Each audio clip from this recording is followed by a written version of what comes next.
three firearms designers that I've kept a very close eye on. One of them is Mark Serbu. He's fought hard for our Second Amendment rights. I fight primarily for the First Amendment, but I understand that without teeth, the First Amendment doesn't mean anything.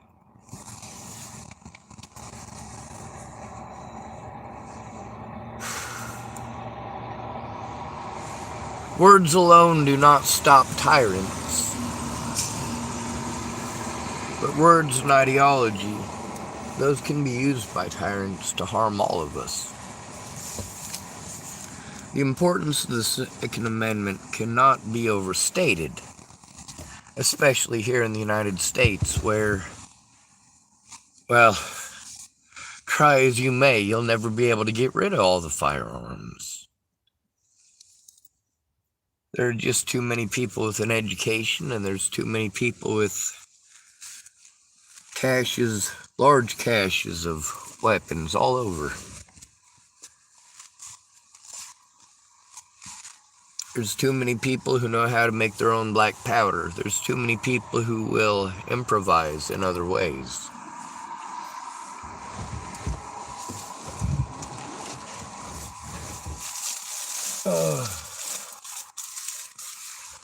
Now, the video from Kentucky Ballistics where he blew himself up, basically. He's still alive, but his gun exploded right in his face.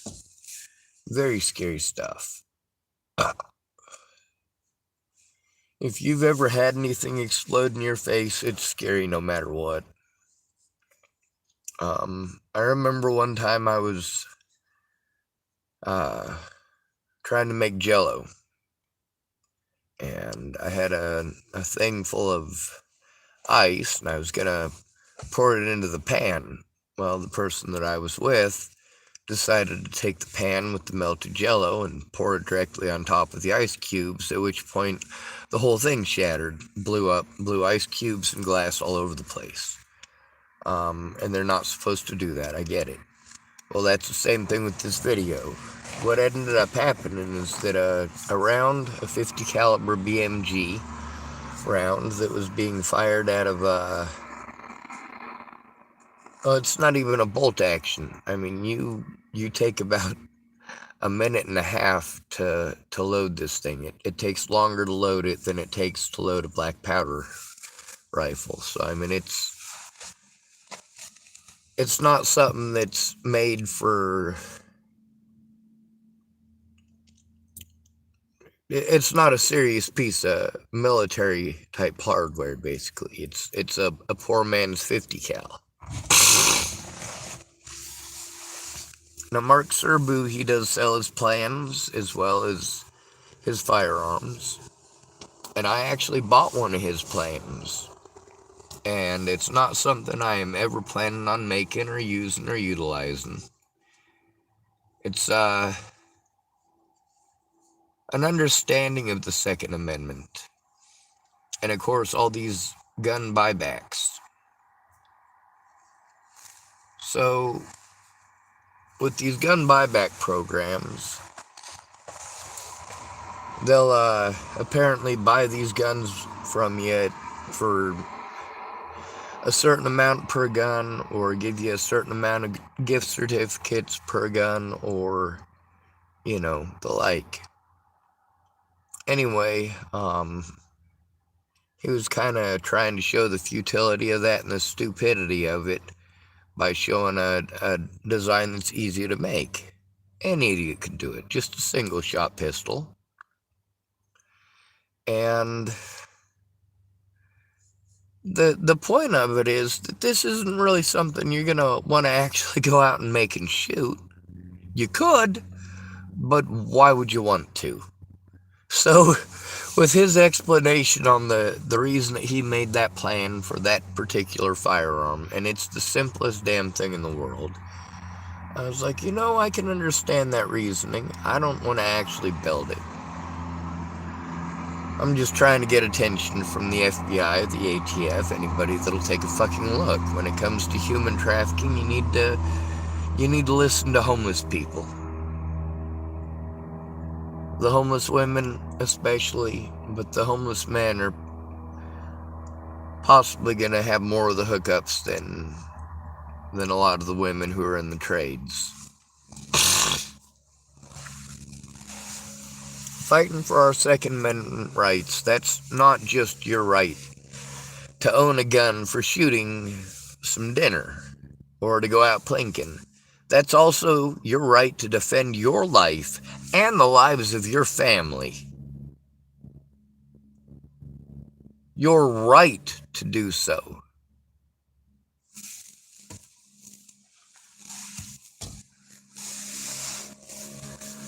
But what I'm not seeing is people using their First Amendment in a very useful or productive way. Having a pissing contest with the other victims is not productive. It's stupid. Let's work together. For a lot of you, I keep encouraging you guys to work together even if I don't agree with you or even get along with you.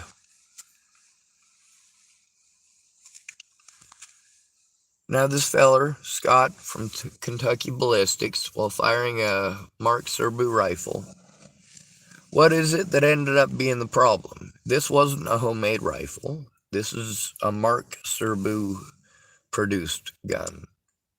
Well, the guy from Kentucky Ballistics, he was testing some slap rounds that were counterfeit, and instead of being a round that had about 54,000 pounds of force, or 54,000 psi, something like that,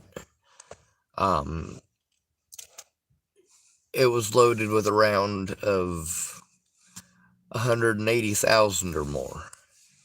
Like, that's a lot more than it's rated for, or what a 50 BMG standard fires, and the thing exploded in his face.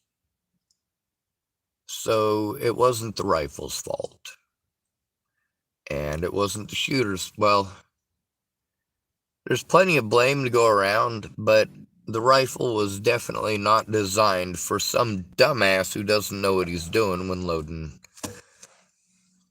rounds.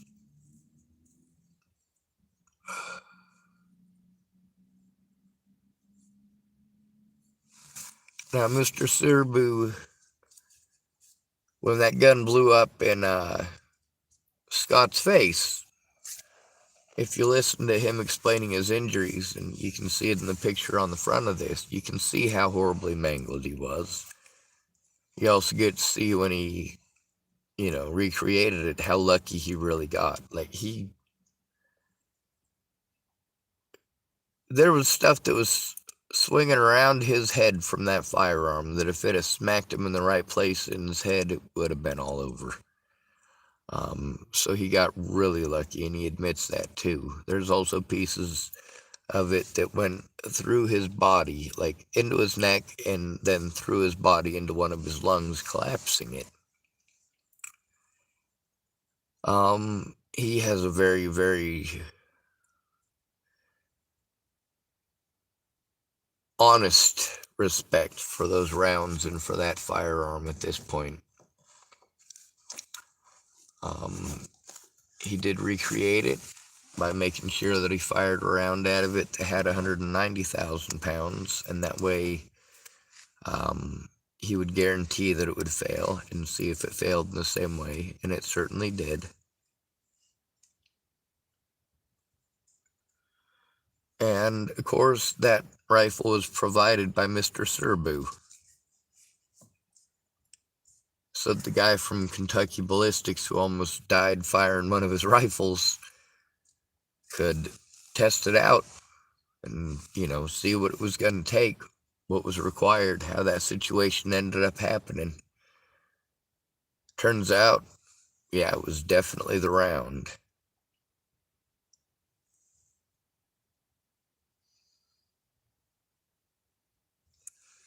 Now, I'm not thankful to them for a whole lot. But after seeing that video, I went, you know what, Mr. Serbu deserves our attention and deserves at least some recognition for what he's done and for what he's been trying to do to make it so that civilians can defend themselves against criminals who don't care what the law says. If they want to carry a gun, they'll carry a gun. I choose not to for a reason. If there's a situation where I need one will be provided. I do truly believe that. I live in the United States of America.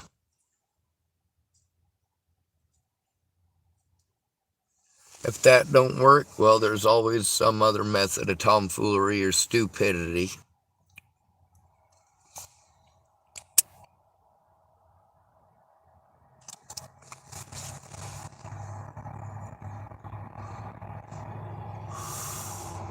It's better to have it and not need it than need it and not have it. And I would say that that's true in most cases when it comes to firearms. But as a homeless person, no. If you're homeless, having a firearm will get you killed, or it'll go off on accident and get you arrested.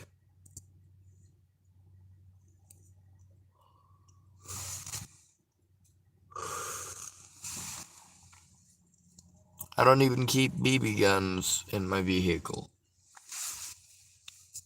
I make sure there's none of that sort of stuff in here. I make sure that if there's anything that could be considered a knife, it's only used, of course, in my arts and crafts kits.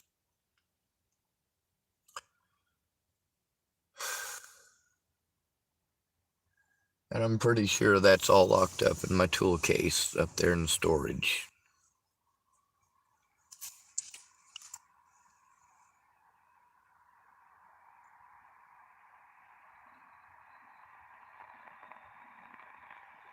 It'd be nice if I was in better physical shape.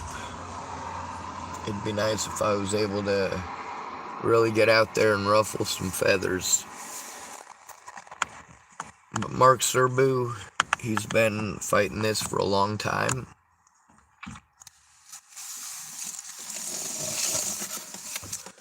What I mean is our First Amendment rights, not our Second Amendment rights. That's not to say that he doesn't fight for our Second Amendment rights, because he absolutely does. But even he has stated that the First Amendment is what's most important.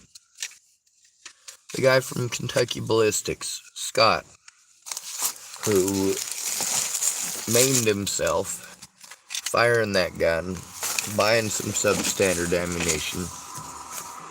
You don't really know all the time what you're gonna get, what you're gonna end up with. Now, Mark Serbu, the plans that I bought, they were the cheapest ones that he had. You know, I wanted to be able to contribute to the cause at least a little bit. And to order something that really didn't mean anything because it wasn't really going to be anything of use to me. Now, don't get me wrong, it would have been easy to go ahead and make a whole bunch of them and take them into one of those gun things and say, hey, here's 200 of them. Did you say I get $200 worth of gift cards each? Wonderful. But that wasn't my intent or purpose in it. I got my own way of fighting the battles that I gotta fight. But they're battles that I gotta fight. And, of course, where Mr. Serbu is fighting for the First Amendment while exercising his Second Amendment, I am fighting for the Second Amendment and the First Amendment, same as he, but I'm exercising the First Amendment primarily. I say primarily because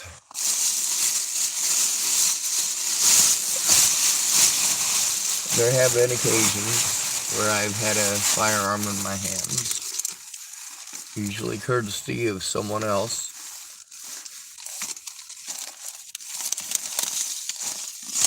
I've not pointed them at anybody, because that's rude and inconsiderate. I think that's a lot more rude and inconsiderate than telling an officer to go fuck himself. Or, hey, asswipe. I got friends and family who are telling me their lives are being threatened, and you're telling me you ain't gonna do nothing? Well, yeah, I'm gonna have an issue with that.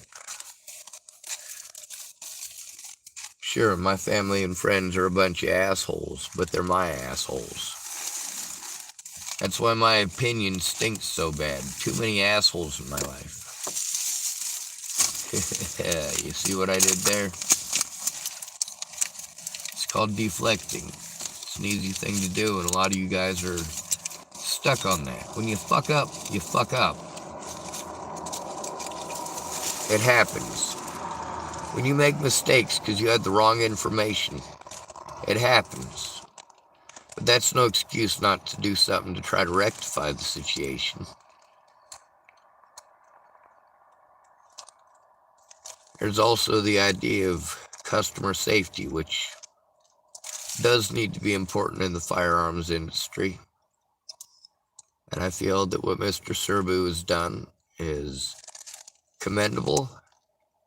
And of course, for a small company like his, that little bit of money there that went into that rifle, it wasn't just a little bit of money. That's a fucking 50 cal.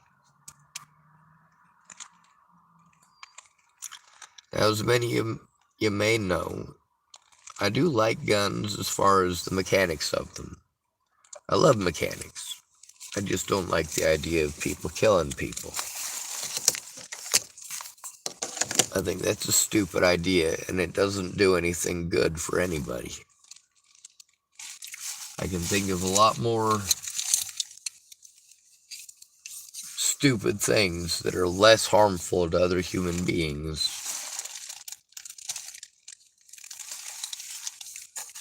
I mean, I'm from Nebraska.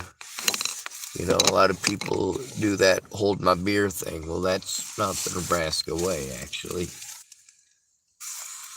Nebraska, no self-respecting Nebraskan's gonna ask somebody to hold their beer when they go do something stupid. Because the objective is to make it through the obstacle course without spilling any of it. I steer clear of alcohol. I also steer clear of guns.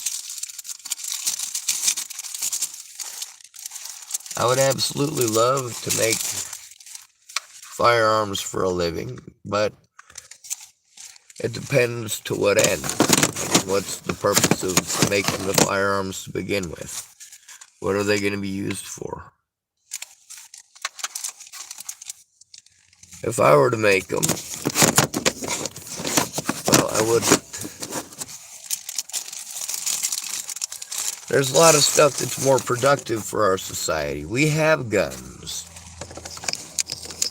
We have plenty of guns. There is a whole bunch of different guns to choose from, different calibers, different makes and models, and, you know, there are more adaptations of firearms than there are of vehicles by quite a bit.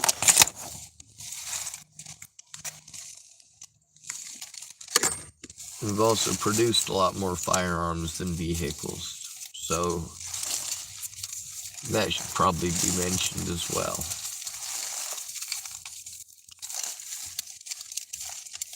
Vehicles are a lot more complicated, so sure, there's one excuse, but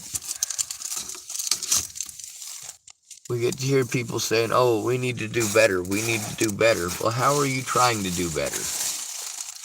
There's different people that although I don't idolize them, I like their ideology. Some of these people, although I don't have any sort of religious beliefs, as far as what you guys might consider common, I do believe in, well, alright, this is going to sound strange, but it's not.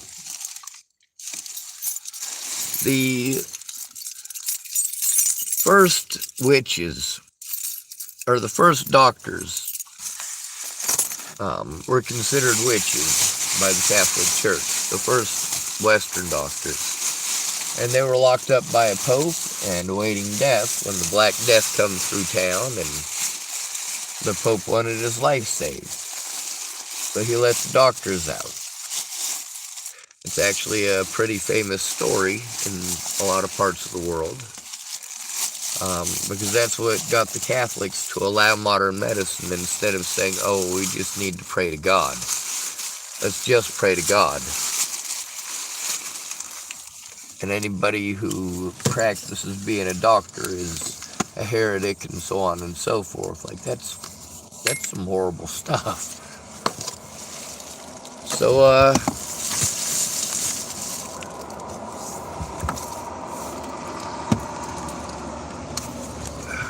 there's a lot of stuff that might seem crazy according to modern politics and what the modern political climate is. But people's ability to defend themselves, that is universal, or should be, rather.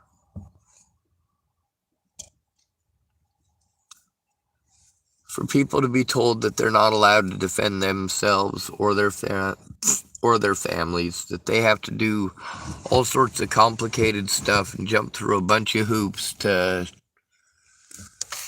get nothing useful, that just sucks major.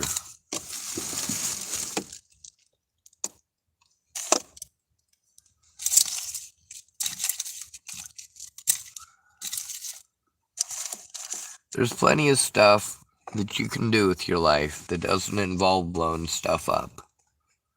I've got a decent, passable education on explosives and firearms. If need be, I can work on them and make them at least maintained or repaired to some degree, but there's no major work on a firearm that I'm willing to do because mostly I just took stuff apart and replaced springs that some idiot first time dove hunting decided to throw his gun down in the mud because he was excited. Well, over the course of a year that mud dried up, but also in the course of drying up it took out 3/4 of the spring that's in there. And then of course with not very much spring there, by the time hunting season comes back around, your firearm doesn't work. You can't figure out why. You've never taken one apart before, so you don't know what it entails. And then you're running around trying to find somebody that'll fix it real quick before dove season, because lo and behold, Cabela's has got a 2 to 5 year waiting list. So it may take a while there to get your gun fixed. And I also heard that they don't do that anymore, which is kind of sad, but who cares? With what Mark Serbu did, I believe that his actions are commendable. The other two firearms designers that I kept a close eye on are P.A. Luty and there's a 50 cal called a Maadi Griffin, Maadi Griffin, and those two guys are both in prison because they did not fight right, apparently.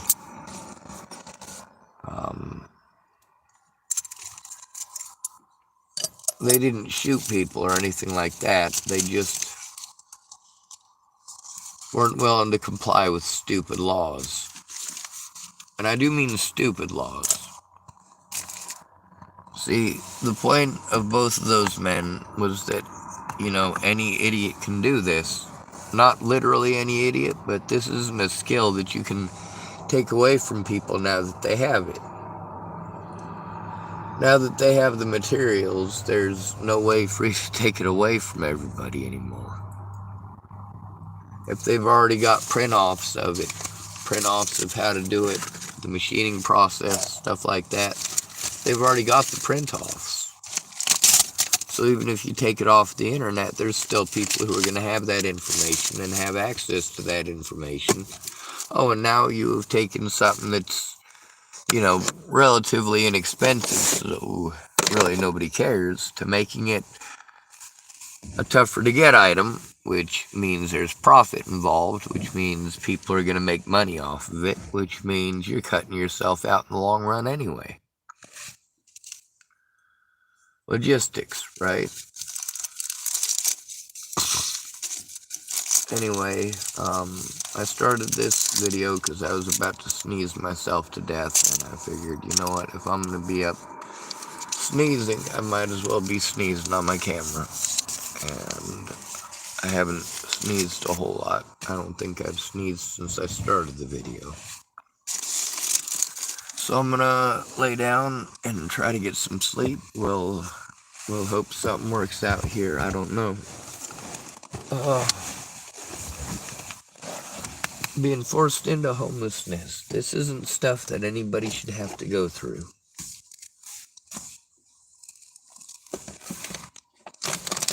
Nobody should have to deal with the rules constantly changing depending on who it is.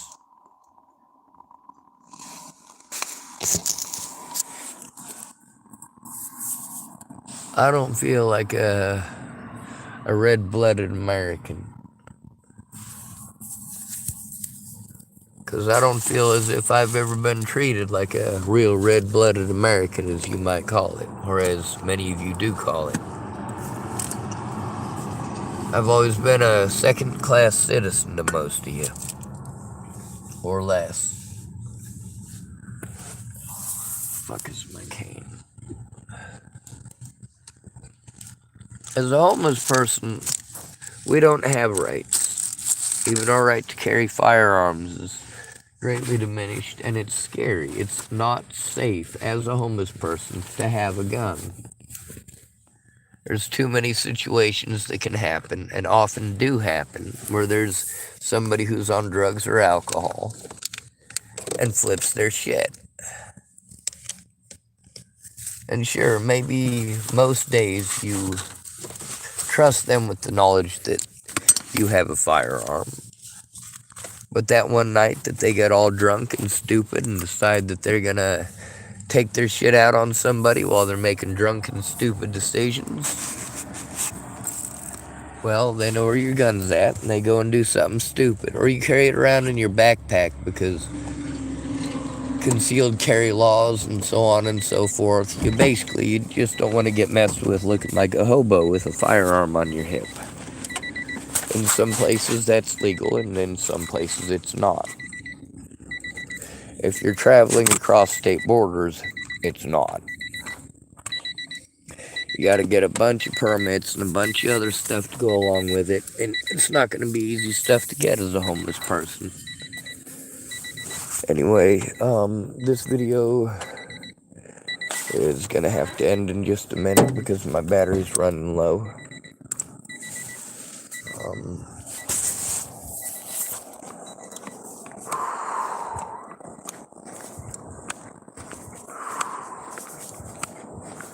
Hopefully I get paid on the 1st. I got a weird notification about that. I don't know what the hell's going on with it, so we'll see.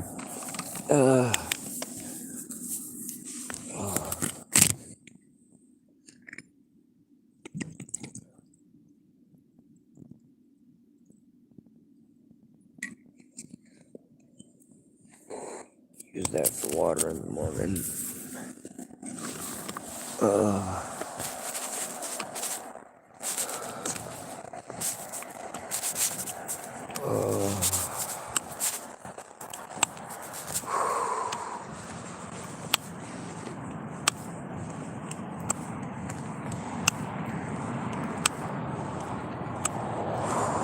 Anyway, you might not think that what they did is all that spectacular, but it's eating out of their own profits, you know.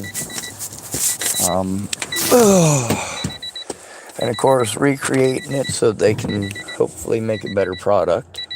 I think that's important, but even more so, it's the fact that even though both of these people are for the Second Amendment, both of them are also very willing to show that things can and do go wrong with firearms, and that there's a lot of different factors that can go into it.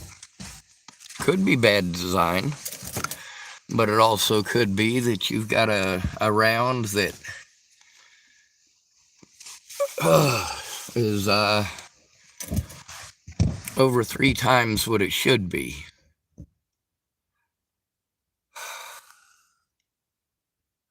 Over 3 times as much powder or as much PSI when it goes off and is ignited than it should be. I mean, it really takes a lot to be able to do the kind of damage that it did. Your ammunition supplier, you got to pay attention to stuff like that. It's important to buy, well, what's recommended for your firearm. And if it's got a particular brand that it's recommended that you shoot with and a particular grain of bullet, that's probably what you should shoot with it.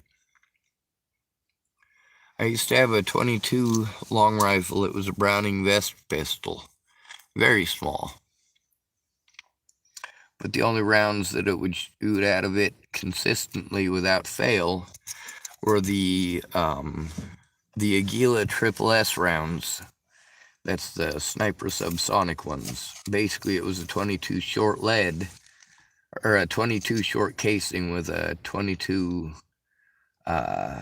a built-up .22 long rifle lead on the front. So it actually had a heavier grain bullet than a .22 long rifle. It was just the same length as a .22 long rifle, and it was made by a firm in Brazil called Aguila.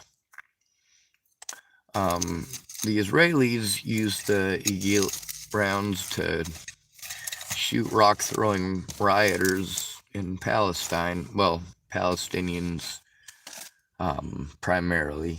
They shoot them in the nuts with it.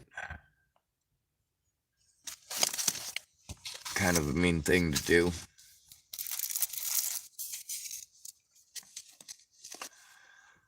Well, we're not here to talk about the yays or nays of other countries, are we? What we're talking about is being completely naked, unable to protect yourself or your friends or your families because you've been completely and totally hobbled by a government of tyrants that doesn't give two shits about you.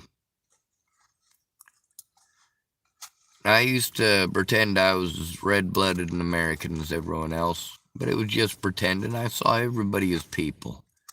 I had friends from all over the place that didn't hardly speak English that I got to be friends with, and you know what? I thought that should be okay. To this day, I think it should be okay. Now, that's not here nor there as far as those rules goes. I don't agree with every opinion of a person from Texas or a person from California. I don't have to agree even with every person who's autistic. But what I do make sure that I pay attention to is who it is that's fighting for our rights. There's certain rights that you have. You actually have them. And they're taken away the moment you're called mentally ill. Unless you got friends or family who care. If you don't have that, well, you better hope that people like Mark Serbu exist, and you also better hope that people like Scott from Kentucky Ballistic exist. They got their own stories, and they should be allowed to tell them, and they should be allowed to share them, and thank goodness they do. Scott from Kentucky Ballistics, some of the pictures of his injuries are extremely gross and gory. So if you do look it up, just be prepared for that. Also, Mark Serbu, he seems a little bit on the strange side, which is actually what I like about him. Good to be rid of you. Thanks for coming to visit. Stay out of trouble or don't get caught. Remember, you are your brother's keeper, and your sister's too. And no victim left behind.